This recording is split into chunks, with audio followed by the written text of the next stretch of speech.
the Ron Elliott site. There are several.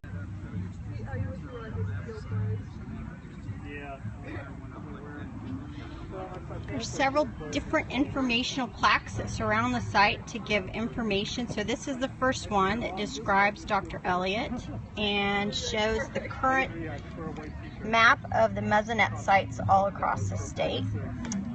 So I don't know if I can get the whole text in there where you can read it. There you go. So that's the first of 4 different little stands around the site. So we'll move on to the second one. Alright, so the second one talks about the instruments.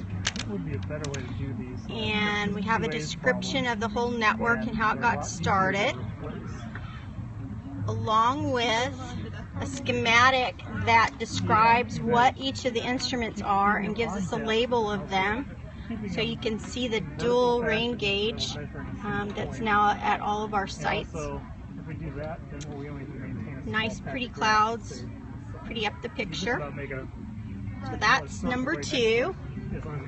The third one talks about all of the different ways that the Mesonet is used. So applications and its usage. So this one, I can't quite get all the text on at once. And then there's a table that talks about different variables that are useful to different types of horticultural activities. So plant selections, you're going to use air temperature and the long-term averages.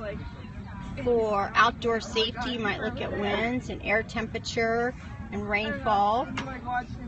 So that's the third one.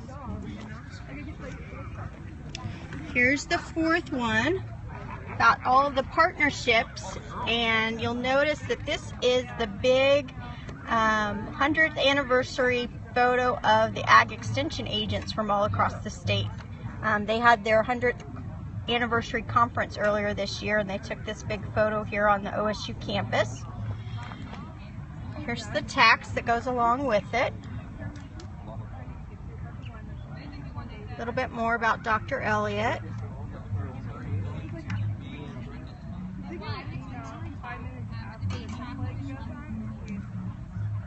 Alright, so unlike most of our sites that have a regular fencing around it, this one has a nice pretty white fence around it and a nice little gate. So we'll step inside. The grass hasn't quite sprouted up yet, so we'll work on that. As the season goes on, we'll get some better coverage here. Here's the bare soil plot. Right?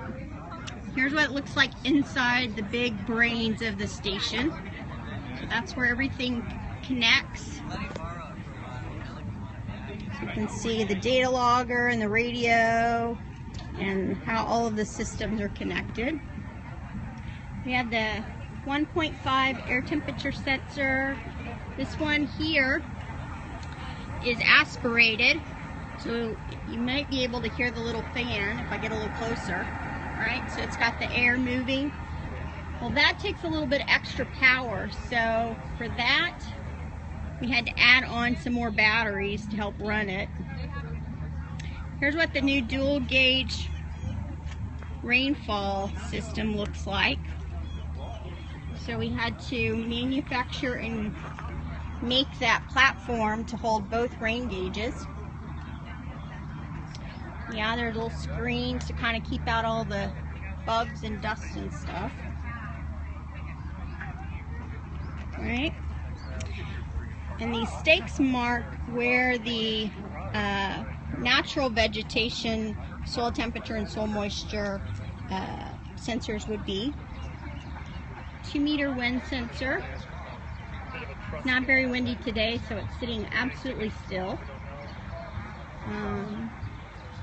The pyranometer. Right, so that gives us cloud cover, sunshine measurements.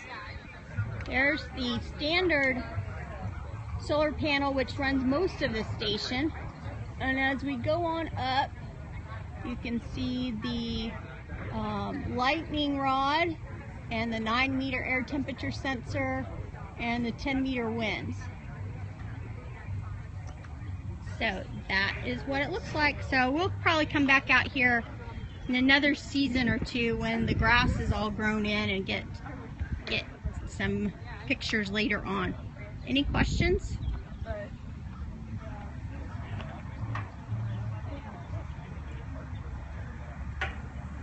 Still a few people hanging around chatting after the party. Has anybody seen the new wrap out on the road? We got to borrow it today and have it out here for the ceremony.